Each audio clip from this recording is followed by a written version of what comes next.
Okay, now our first slide is the tooth. It's a ground specimen. Please switch off your microphones.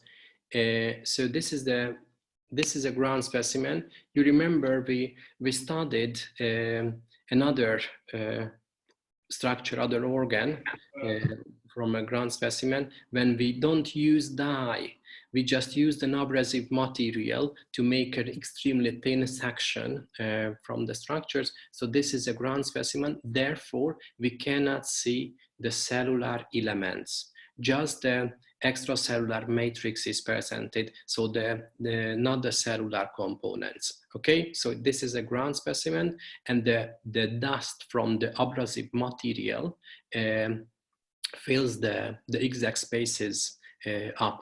Okay, so this is the tooth.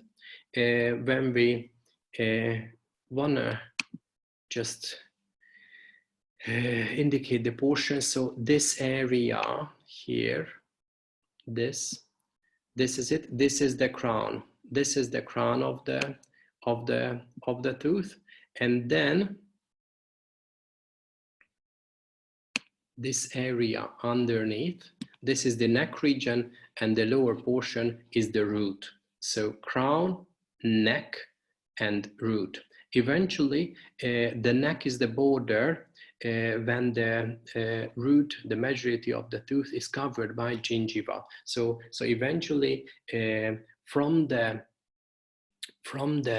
neck part, the alveolar wall, so the bony wall, is also presented in the jaws. So eventually we have the crown portion, and the crown is covered by the hardest material of the human body. So this is the enamel. This is the enamel, and we just make a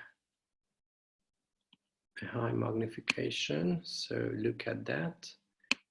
We can find these extremely fine spaces. These are the spaces for the interprismatic material, and call these fine lines enamel prisms. So these fine lines, the wavy lines, called enamel prisms, and among them, so this pale area is filled by enamel, the interprismatic material, but not now, because it's a ground specimen. We can't see anything. We just the exact spaces for the structures, which is filled by the dust from the abrasive material. So the wavy line structures are the prisms, the enamel prisms, and among them we have the interprismatic material in normal circumstances.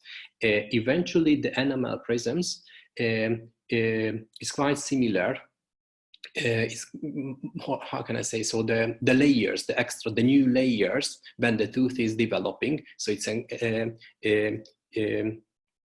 month by month, years by years, we have more prisms indicating the exact age of the tooth.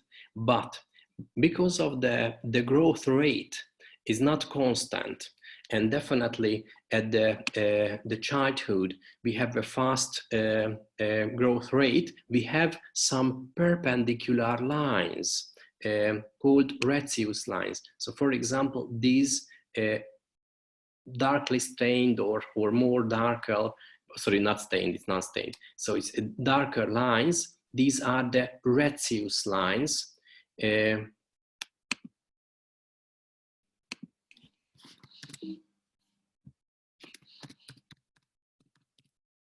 So Retzius lines, because of the unconstant, the growing rate of the enamel. So we have the enamel prisms indicating the constant growth rate of the enamel, but because of the different in the different speed of the growth in the childhood, we have extra lines called Retzius lines. They are usually perpendicular to the enamel prisms called Retzius lines. Okay.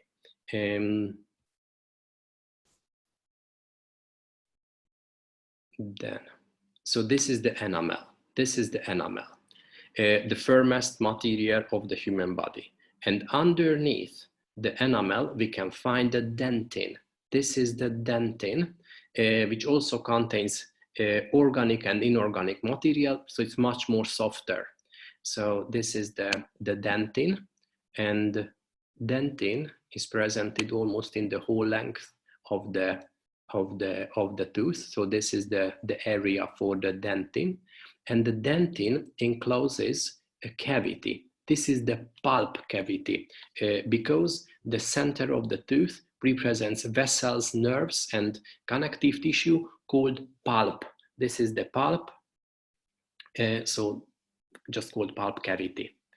Then underneath the neck region, where the enamel ends, so this is the exact end of the enamel covering, we can find the cementum. The cementum is covered by gingiva, so this area is the cementum, also a firm material, but less inorganic materials than in the enamel. And also we can find some fine lines in the dentin close to the surface. Let me just raise the magnification. You see these dark somethings, wavy lines. They are the coming from the abrasive material, the dust from the abrasive material, just filling the spaces for the dentinal tubules, because inside the dentin we have numerous tubules, and now for the processes of the cells, but now we can see just the spaces for the tubules filled by this abrasive material. So here we have the enamel, here we have the dentinal tubules indicated by the dust from the abrasive material. Okay. And at the very end of the tooth, we have the apical foramen and apical canal just toward the pulp cavity. And here we call this space root cavity, and this is the exact opening, that is the apical foramen, just leading toward the pulp cavity. There is another thing, when we're talking about the tooth and the teeth in the jaws, we should mention the exact structures which keep the teeth in the jaws. Called these structures together periodontium. So periodontium. The periodontium eventually consists of 4 structures: the alveolar wall,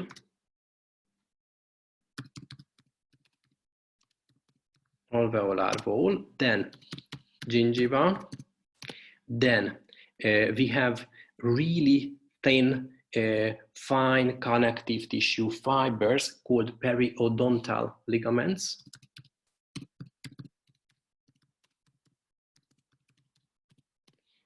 And definitely, we can mention the outermost layer of the teeth, the cementum. So these 4 structures together keep the teeth in position. The firm structures, the alveolar wall and the cementum, are quite obvious, I think, just keeping the teeth in the jaws. But the gingiva just surrounds, it's a soft structure, but the periodontal ligaments, you can imagine we have millions of fine ligaments, connective tissue ligaments, connecting the teeth to the alveolar wall from there. And you know, it's also called, we cover this type of bony connection. It's a continuous bony connection called gomphosis. This is gomphosis. This is a type of syndesmosis. You know, when we covered the joints and the bony connections, we mentioned the continuous and discontinuous connections between bony surfaces. We have the syndesmosis, synchondrosis, synostosis, and we have the joints. When we have a real gap, which is visible with naked eye, when we have a real gap, call them joints. But the syndesmosis, when the connective tissue components or fibers connect the bony surfaces, this is, for example, in the skull, between the flat skull bones, for example, and also between the alveolar processes and the teeth. The synchondrosis is the spine, the intervertebral disc, and the synostosis when the bones ossified. Okay, so it's the periodontal ligaments are able to regenerate when we, for example, during an accident, and we lose our tooth, but it's healthy. The dentist can implant eventually this tooth into its place, and these periodontal ligaments are able to regenerate and keeping them in position later as well. But definitely the vessels are nerves are not able to regenerate, but eventually because of these periodontal ligaments, it would be a normal functional tooth in the future as well. So periodontium is extremely important for the exact position of the teeth. So that was the ground specimen. Let's see. Dr. Katz? Yes? Sorry, could you please point at the cementin one more time? Yeah, just a second. This white. This is it. From the neck surface. until the root? Sorry? From the neck until the root, outside is called? Exactly. And then at the top it's enamel. Yes. Here is the end of the enamel. This is the end of the enamel. There. And on the other side ends here. Okay. And the retzius lines. Yeah. It's the tiny lines inside of the longitudinal line, right? Not the longitudinal line itself. The big lines. The retzius lines are the big lines. These big ones. The longitudinal ones. Yeah. Okay. And then these are the prisms, the fine lines. Okay. So, but the prism lines are also in the dentin, regardless of the retzius lines. That's the dentina. They are the dentina tubules, the places of dentina tubules. It's a soft material, and the cellular elements secreting the dentin just give cytoplasmic processes into the dentin, forming tubules, dentina tubules. They are eventually more or less soft structure. I mean, the dentina tubules are more soft than the others. So the retzius lines are just in the enamel. Yeah, exactly. But regardless of the, okay, so the different level of growth. So the retzius lines, yeah. The retzius lines are composed of enamel prisms. Eventually, lines. yes, just because of the fast growth rate, we have perpendicular lines as well, called retzius lines. But the enamel prisms are everywhere regardless of the long lines. Yeah. Okay, thank you. You're welcome. Okay, now let's see the tooth development. That is the slide number 55. This is it. No, but before the tooth development, I should cover the story a little bit. It's a kind of developmental story, and they prepared with this picture. So the whole story of the tooth development starts at the 6th week, so extremely early in the intrauterine life. So 6th week. Sixth week, when the oral epithelium, this is the oral cavity. Here we have the area of the jaws. So when the oral epithelium eventually proliferates into the ectomesenchyme. This area, the purple, it's ectomesenchyme. So it's neural crest derived. Unfortunately written, but the proper name is ectomesenchyme. So, and the ectomesenchyme eventually condensates later, forming the dental papilla. So that would be eventually the center of the papilla, having ectomesenchyme aggregation. And the oral epithelium just presented in this kind of called cap stage, in a cap position, with cap-like structure, and call this phase of the tooth development cap stage, when the oral epithelium makes this kind of cap just over the condensated ectomesenchyme, and call this papilla. This is the dental papilla. And then this epithelium, this oral epithelium, eventually becomes the enamel organ. So this is the enamel organ. Okay, this is the cap stage. This is the very beginning of the story. And then this cap stage, the enamel organ, so this inferior part of the enamel organ becomes double layered. So the exact layer over the mesenchyme becomes the inner enamel epithelium, and the outer one, closer to the surface, becomes eventually the outer enamel epithelium. And the whole tooth eventually surrounded by mesenchymal cells, forming the dental sac. This is the dental sac, eventually surrounding the developing tooth. And then the inner enamel epithelium, eventually underneath the hormonal and another transcriptional factors, so under the influence of the cells in the dental papilla, differentiate into columnar cells and differentiate into ameloblasts. The differentiating ameloblasts initiates the cells, the adjacent cells from the dental papilla, and they differentiate into odontoblasts. So again, here we have the condensated ectomesenchyme. Here we have the oral epithelium, and called this kind of shape is the cap stage. So this is because of its shape. So this is the cap stage, and the oral epithelium represents two layers.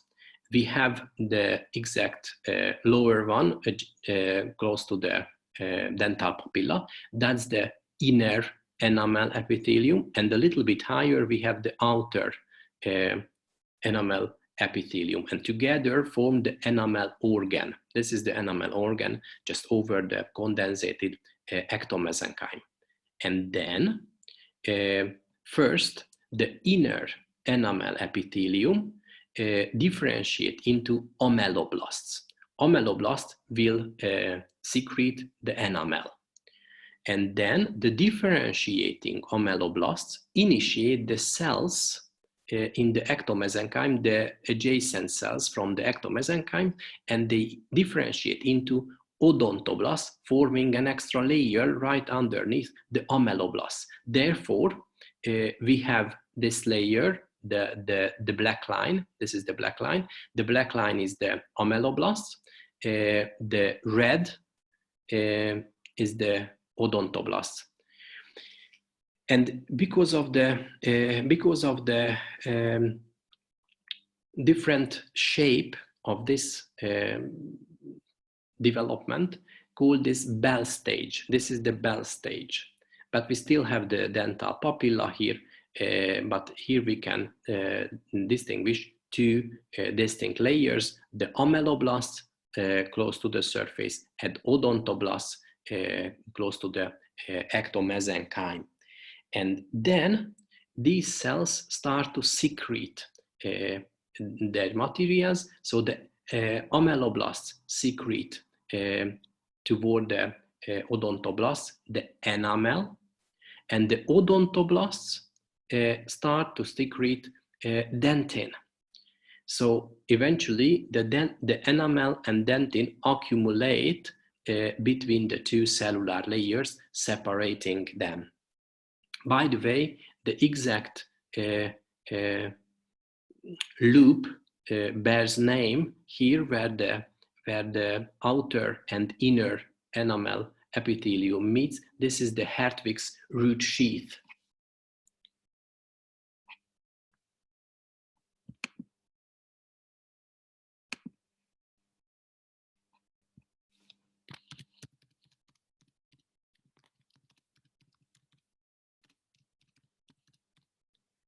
Hertwig's root sheath.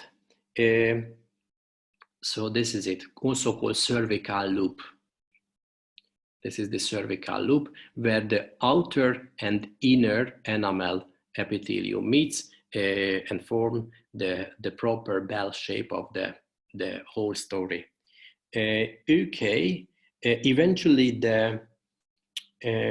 this bell stage is presented at the 8th, 9th week of the intrauterine life. So it's also really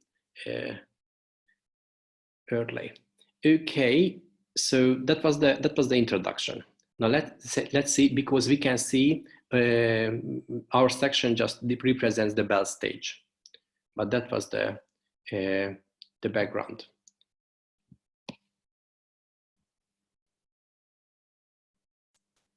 Now look at that. So here we have the section from the jaws.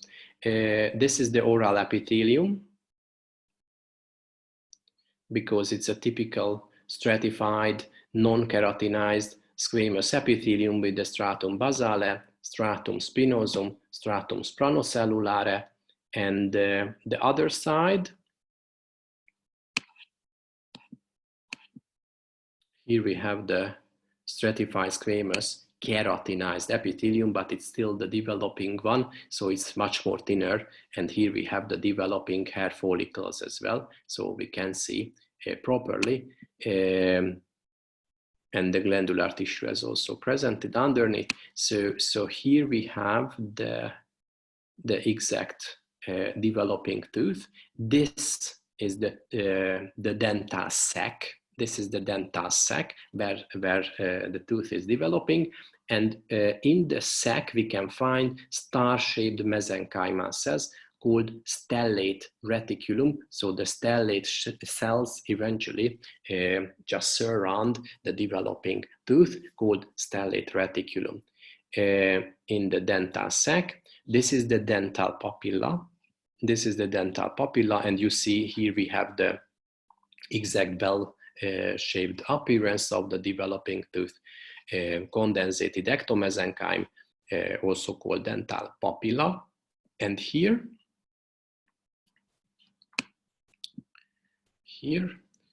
this layer represents the amyloblasts. These are the amyloblasts, simple columnar cells. They secrete the enamel. So this red is the enamel. And then from the side of the condensated ectomesenchyme, here we have these cells. So these also columnar cells. These are the odontoblasts. The odontoblasts secrete the dentin higher than the cells, and also visible the processes of the odontoblasts called Tom's fibers.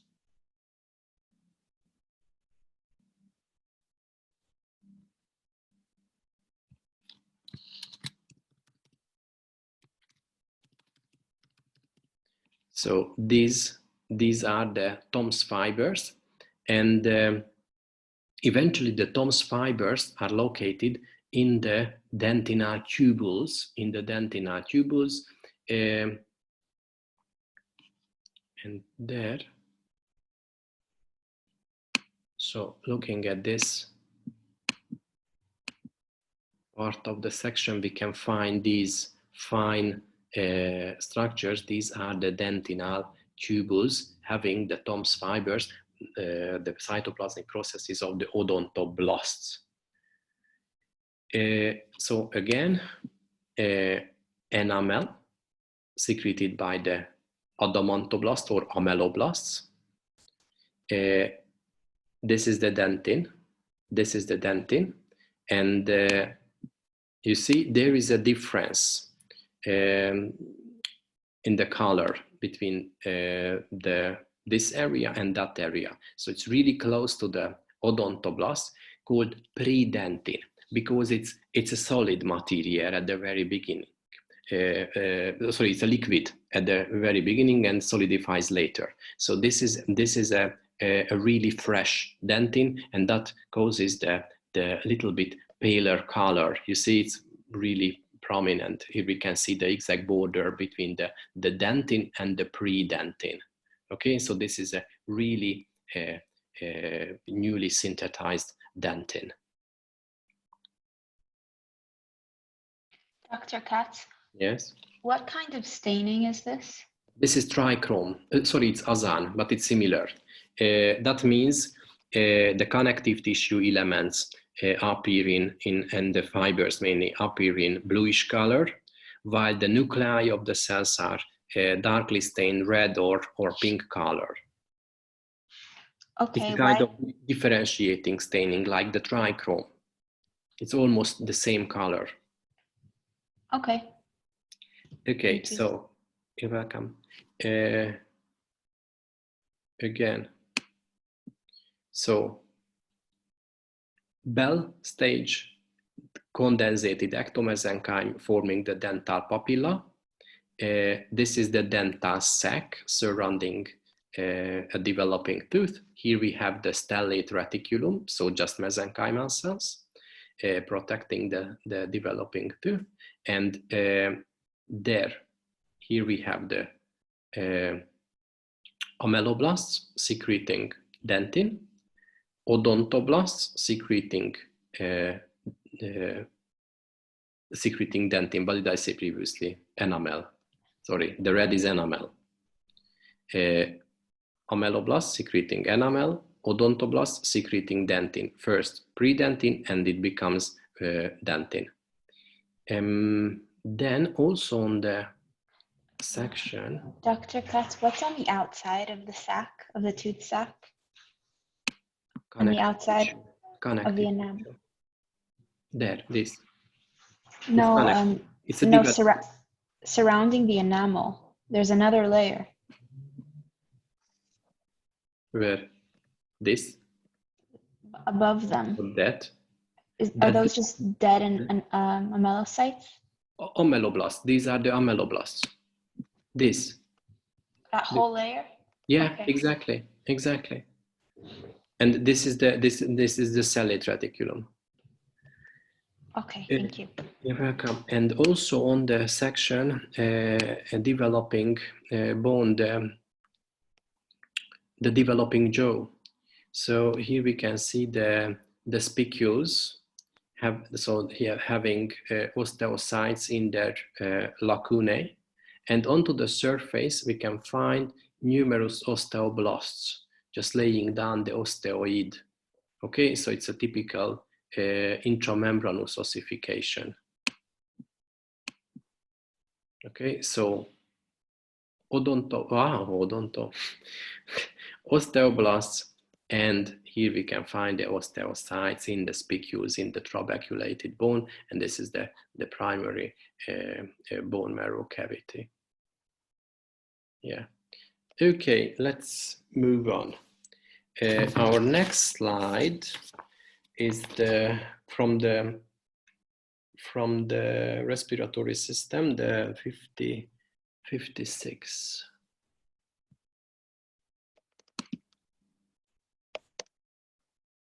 This is it. This is the epiglottis. This is our first. The epiglottis, you know, this is the uppermost laryngeal cartilage, and it represents two surfaces. We have a lingual surface and we have a laryngeal surface. The laryngeal surface represents much more thinner epithelium than the lingual surface, and both surfaces covered by stratified squamous non-keratinized epithelium. So let's see it. These are the typical layers of the non-keratinized squamous epithelium: the stratum basale cells, stratum spinosum, and stratum planocellulare. At the lingual surface, we have also connective tissue papillae, and you see these tiny dots. These are lymphocytes. You know, eventually they are part of the immune system, and they protect eventually the connective tissue right underneath the epithelium, because the epiglottis is contacts with the inhaled air, and the lingual surface, maybe some of the foreign materials from the food and liquids. So this is the lingual surface, and by the way, here we have a lymphoid aggregation there, so it's almost a circular structure. Then it's a well-vascularized area, so capillaries, arteries, small arteries, veins are presented. And then in the core, we can find the cartilage. This is an elastic type of cartilage. You know, it also represents perichondrium. So here we have the perichondrium. This is the fibrous layer, and we have the chondroblastic layer there, where the chondrons are really small, and when they become matured, they are in the real part of the main part of the cartilage. So the chondrons, here we have a chondrocyte. This is the nucleus. This is the exact border for the cell. This is its lacuna in the chondron. So this is a lacuna. This is the cell, and you know, here we have this thin line. This is the capsule. This is the capsule, and then this the eosinophilic, the pink layer. This is the territorial matrix, and among the chondrons we can find the interterritorial matrix. The main components here, the elastic fibers, just making a nest eventually for the chondrons. So this is an elastic type of cartilage. It's extremely important. Then let's see the other surface. It's also stratified squamous non-keratinized epithelium, but it's much more thinner. This is the laryngeal surface, and underneath the laryngeal surface, which is also well vascularized, we can find some glands. Here, seromucous glands. These are mainly mainly mucus. There. And here we can find there is a demilune, there is another serous portion. Here we have another. So mainly serous. Oh, again, I told you. So mucus, mainly mucus secreting glands are presented here. Yeah. This is a huge excretory duct. It's lined by stratified cuboidal epithelium, and here we have the preservated juice with some cellular elements, but it's artificial. I mean the cells inside. Okay, so this is the epiglottis. One more thing. Here we have another excretory duct, beautifully seen toward the surface. This is the preservated juice, stratified columnar epithelium from this glandular part. So mucus acini. There is a serous. Here we have a Januzzi demilon. There is another one, another. Okay, so typical glandular tissue is here. So this is the epiglottis. Yeah. Okay, let's see the trachea, but it's also it's familiar for you because we covered it many times. You know, it's a circular structure, but reinforced by a C-shaped hyaline cartilage, and posteriorly we can find the membranous part, and the cartilaginous part is located anteriorly. So when we just raise the magnification, we have the respiratory epithelium stratified, pseudostratified, columnar ciliated epithelium, beautifully seen. The cilia, presence of the cilia, and goblet cells are also presented. There are another goblet cells. Okay, extremely thick basement membrane. This is the basement membrane for the pseudostratified columnar ciliated epithelium, and there is a little bit dense but fine collagen and elastic and reticular fibers, mainly reticular fibers, are presented underneath the epithelium. It's a well vascularized area. Numerous capillaries are there. Then obviously we have glands. They are also mixed glands, mainly seromucous glands. So here we have a serous cap. This is a Januzzi. Here we have a mucus. There is a serous cap again. There is a serous. There is a excretory duct. It's a stratified columnar epithelium here. Then this is a typical hyaline cartilage with chondrons. So here we have the nuclei of the cells. This is the exact cell border called capsule, and this area is the territorial matrix, and among the chondrons we can find the interterritorial matrix. Then it also represents perichondrium. So here we have, maybe this area is a little bit better. So this is the chondroblastic layer there, where the chondroblasts are located in their lacunae, and they are smaller than the normal size of the chondrons. And then here we have the fibrous layer and chondroblastic layer of the perichondrium. Okay, so that's the trachea. Then one more thing. In the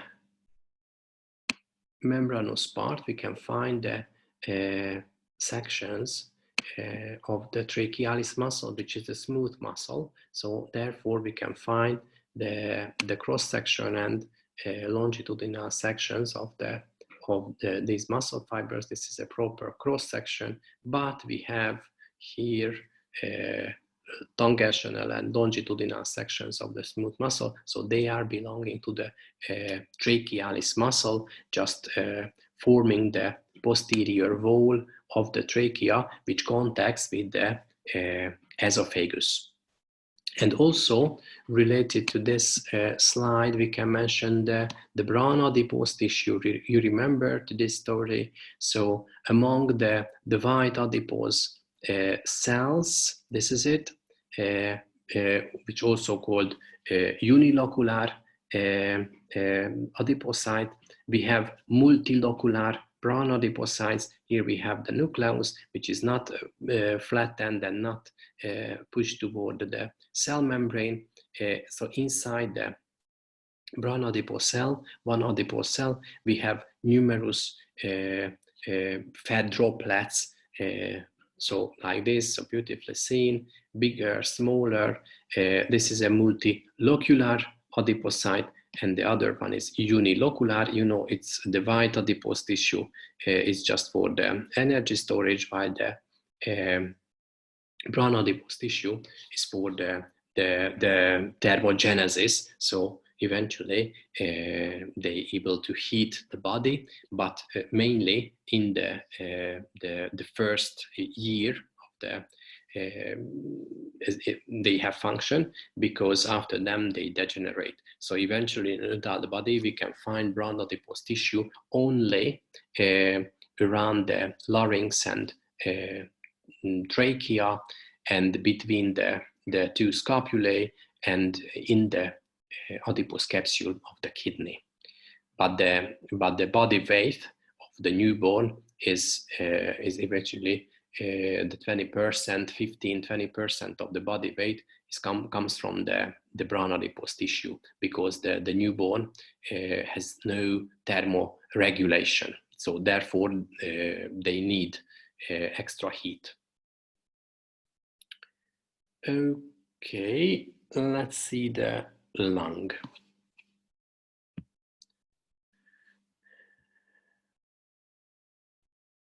That's the 58. So it's not a human. Let's start from the surface. You know, the lungs covered by mesothelial cells. There is a serous membrane covering the external surface. So here we have the flattened nuclei of mesothelial cells. This is the visceral pleura. So this is the visceral pleura tightly investing the external surface of the lung. And then inside the lung, we can find the distributions of the airway. So from the trachea, you know, the trachea divides into two main bronchi, the two principal bronchi, and then we have lobar bronchi, segmental bronchi. They divide into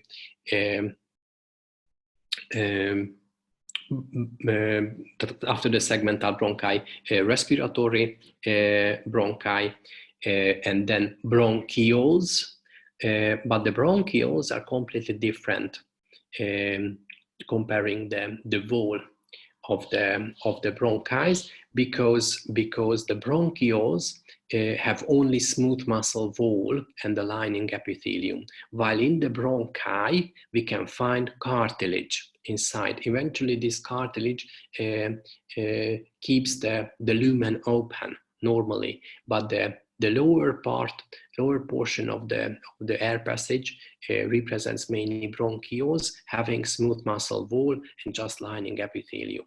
And after the bronchioles we have terminal and respiratory bronchioles, and then we have the alveolar sac, and the final part of the eventually the airways are the alveoli, where the gas exchange occurs. So let's see the bronchi first. The bronchi, this is a really nice one. Look at that. On the small magnification we can see there is something paled ring like some structure surrounding the bronchus. This is cartilage. This is hyaline cartilage. So beautifully seen. Here we have the chondrons with the lacunae and chondrocytes. This is a bronchus because it represents cartilage. And also in the bronchi, or opening into the bronchi, we can find some glands as well, but as I can see, maybe it's not in the section, maybe here, that one, these are. So glands are also present, they are serous, so beautifully seen. This is a serous glands, okay, serous acini. So in the bronchi, the wall of the bronchi, we can find respiratory epithelium. So here we have the pseudostratified columnar ciliated epithelium. we can find glands, and in the wall also we can find cartilage. These are the typical structures related to the bronchi. Let's see another structure. This is another. This is also a bronchus because we can see the cartilage in the wall. Here we have glands. You see? Beautifully seen. So it looks more, it looks mucus. They are more serous.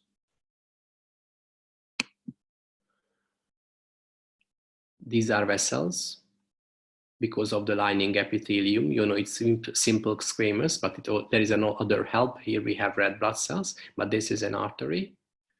This is also a vessel, much more with a thicker wall. This is an artery. Now look at that. Unfortunately, it's not sharp, but here we have another island of cartilage. So this is also a bronchus. Let's say this. That's sharp.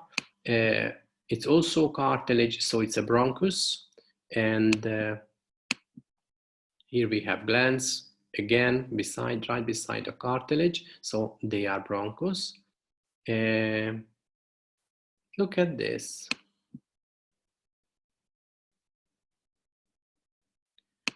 We can see a cartilage island in the wall, just this smooth muscle surrounding this, and this. This is the smooth muscle surrounding the wall, gathering the wall, and the lining epithelium is also becomes simple. So it's different than the pseudostratify. So it's just a simple columnar or cuboidal. It depends on the size of the bronchioles. So this is a typical bronchiole. No cartilage, just smooth muscle in the wall.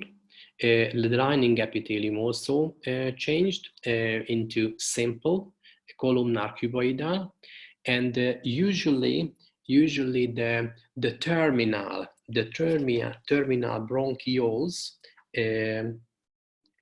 eventually represent ciliated epithelium, the respiratory bronchioles, so the very end of the airway, have no cilia, have no cytoplasmic processes. So bronchiole, simple columnar cuboidal epithelium, smooth muscle in the wall, no glands, so no glands opening into the lumen, and no cartilage. And there is another thing, because of the preservation, they appear in a star-shaped structure. So they appear in a star-shaped structure. So look at that. I'm showing another one. This is, so look at that.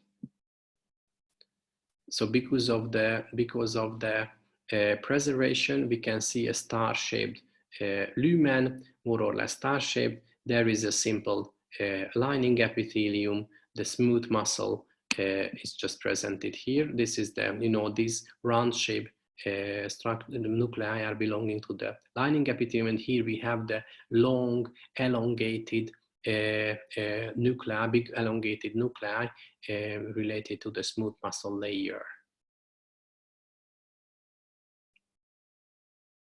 Try to show another one from the other side.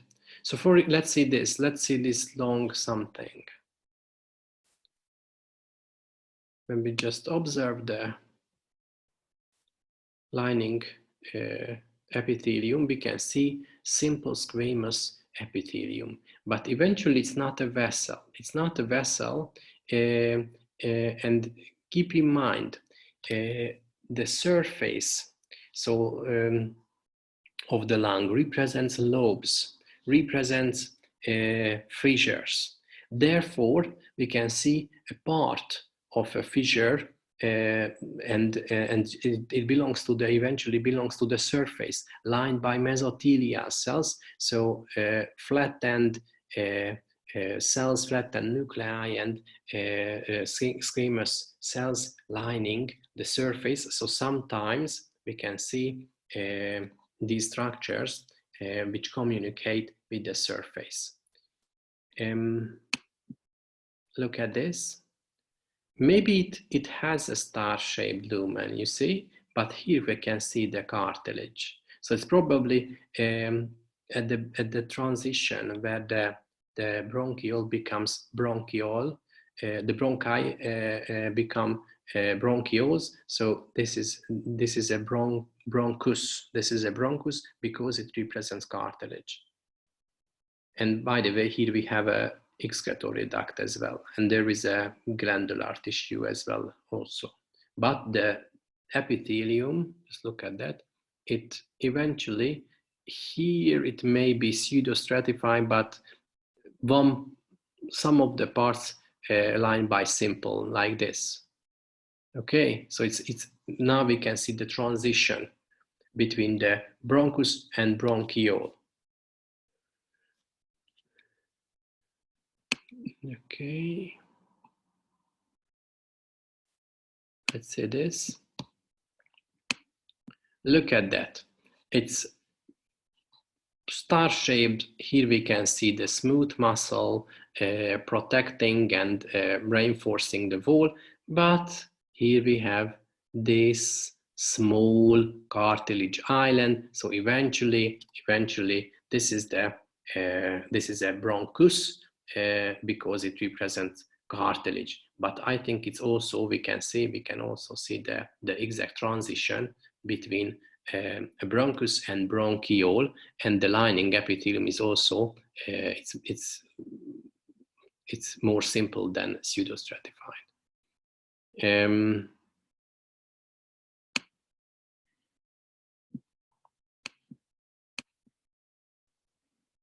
Okay, this is a typical bronchiole, smooth muscle, simple lining epithelium, star-shaped lumen, no glands, no cartilage. So this is a bronchiole. Now let's see the alveoli. So when we just looking at this area, we can see the mass of the alveoli, and when we just increase the magnification, we can see cellular elements, numerous capillaries. So the red blood cells appear in this really pale color. So here we have the capillaries, and you remember the numerous capillaries attaching to the surface of the alveoli, because the gas exchange occurs by diffusion. So that's the reason why we have numerous alveoli there. And when we just observe the surface of alveoli, we can see cells like this. So this is a round-shaped, more or less round-shaped nucleus. There is a prominent cytoplasm. There is another one. These big cells are the pneumocytes. The pneumocytes lining the alveoli, especially the type 2 pneumocytes. And we have flattened cells here, simple squamous cells. They are type 1 pneumocytes. So we have two types of pneumocytes. The cuboidal shaped cells, they form the majority of the cells in the alveoli. And just the lining function, the type 1 pneumocytes have, so these are squamous cells. But for the exact, for the identification of the type 1 type pneumocytes, we have another section, a semi-thin section, which is much more better for this. Now let's see it.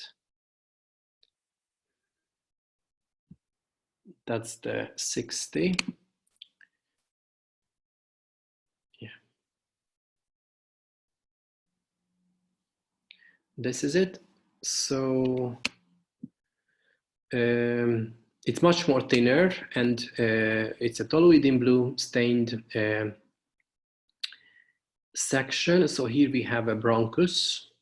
Here we have gland, numerous acini, seromucous acini, mainly mucus, but here we can find maybe some serous components as well. And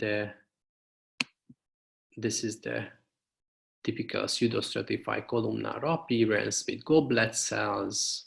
The goblet cells appear in this kind of foamy appearance. Then let's focus on the lung. So look at that.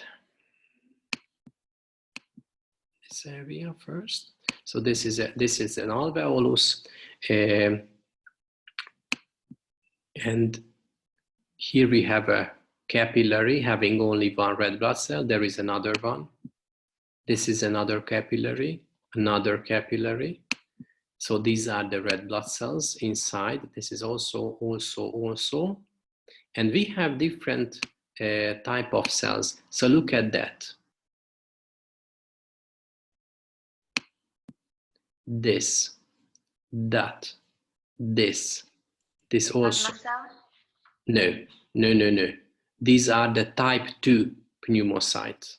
So the type 2 pneumocytes having this foamy cytoplasm, they secrete surfactant. I try to show I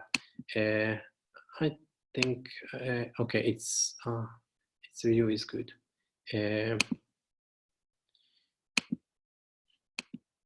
So isn't that the cell that the coronavirus attacks? Eventually, yes, they destroy this and the interstitial area as well. Cool. It's more the coronavirus more effective in the interstitial area, but doesn't matter because it's really close to the alveoli. So eventually decreases the surface for the gas exchange. So this is the type 1 pneumocyte, and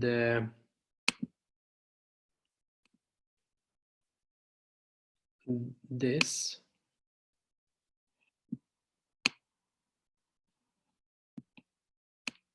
So the majority of the lining cells built up by type 2 pneumocytes.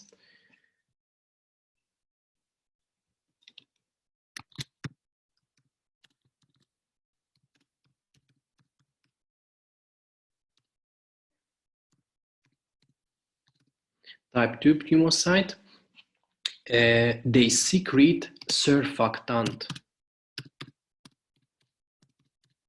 So surfactant, it's a phosphatidyl, it's type of phosphatidylcholine, and the surfactant is essential for the proper respiration because it reduces the surface tension in the alveoli. So eventually the surfactant keeps the alveoli open properly.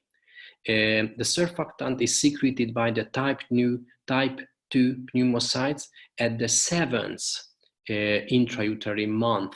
So eventually at the end of the term, so from the 7th intrauterine month, type 2 pneumocyte sites secrete surfactant, which is essential for the respiration. Without this, there is a respiratory distress syndrome, and it has an extremely high mortality rate. But we have some artificial surfactants, but we can eventually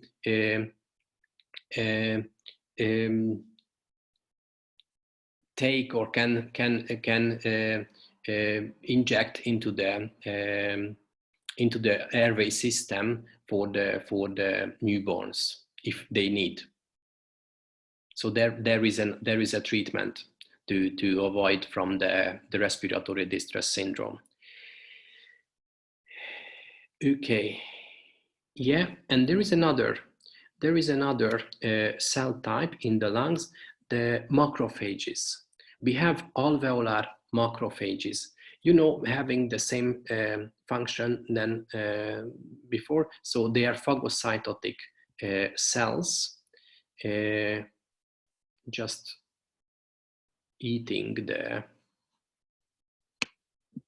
the dust and carbon particles. This is it. There is another one. So usually the macrophages have a bean-shaped nucleus, but it's overlapped by the phagocytosed material. You know, smaller, bigger structures in the cytoplasm, which is also ovoid or irregular shaped. They are eventually phagolysosomes. You remember to this term when we covered the tingible body macrophages, the exact macrophages in the lymph nodes. And I'm gonna show another area for the macrophages.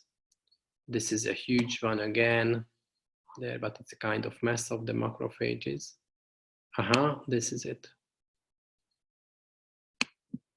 These are, so these are alveolar macrophages digesting the inhaled carbon and dust particles. This, okay. So these black is eventually indicate the carbon and dust particles. It's also a really good view. Here we can see a type 2 pneumocyte. Again, type 1 pneumocyte. Dr. Kutz? Yes? I don't remember if you said, but what do type 1 do? Nothing, just lines. Lines the wall. Okay. Just supporting function, nothing special. But the majority of the cells are type 2, secreting surfactant. So here we have another 2 macrophages. This is type 2. Type 2. I cannot see type 1 again. Here we have type 1. This is a type 1. It's squamous. Okay. And then our last slide shows the fetal lung. You know, during the intrauterine life, there's no respiration. There's no respiration, therefore the alveoli are not opened. Therefore the lung eventually just, the alveoli of the lung just show a kind of glandular appearance. So just looking at this, we can see mass of the cells, compressed lumens, everything. But I think the best approach to figure out which one is which structure, when we just decrease the magnification, and we can see these huge lumen, and we can see the similar structures in the wall, the islands, the cartilage islands. And you see here we can find, but eventually it's a little bit different than the previous one, because it's a developing cartilage inside. By the way, if we check the lining epithelium, we can see the ciliated columnar cell, the pseudostratified cells, and then here we have a gland. So eventually we can see the cartilage, we can see the gland, the columnar, ciliated or pseudostratified epithelium. There is a vessel, by the way, and look at that. Just looking at this exact shape of the lumen is a little bit similar to the lung, and moving on, there is another structure here that is a star-shaped. No cartilage. There is a thin, smooth muscle wall. This pink one is the smooth muscles providing the tension for the bronchiole. So this is it.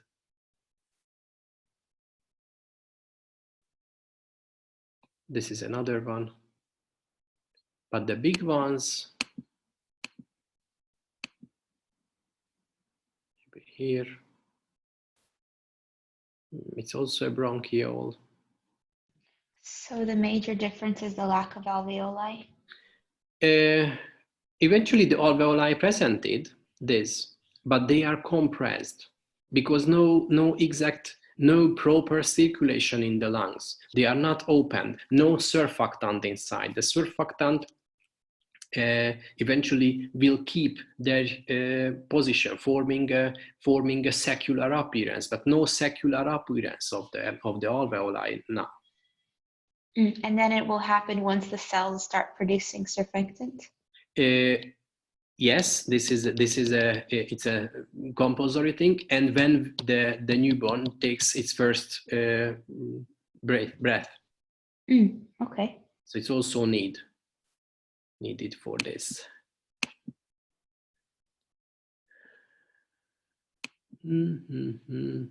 It's also a bronchiole. There's a big one also. You see, here we have the cartilage islands in the wall and the pseudostratified columnar epithelium. We can see the cilia as well, but it's an unfunctioning lung because of the exact time. So no respiration in it. Okay, do you have any questions? What's the big thing in the middle? The white thing? This? The one that's covered with something on the... it looks like an alveoli, except it's huge. This? Yeah. This is a bronchus. Because it represents cartilage. It's a bronchus. So we do have cartilage. Yes. That's what we covered before. There is another one. And here we have the cartilage in the wall. This is a bronchus. Oh, okay. Thank you. This is another one. Okay, but the small ones with no cartilage, this is it. This is a bronchiole. So eventually the same rules. Okay, any questions? When did you say that type 2 and type 1 pneumocytes starts to develop? No, they are presented in the developing lung, but the type 2 pneumocytes start to secrete surfactant at the 7th month. Okay, thank you. You're welcome. I have a question about the mail that you sent about the topic list. Yeah. Or so the first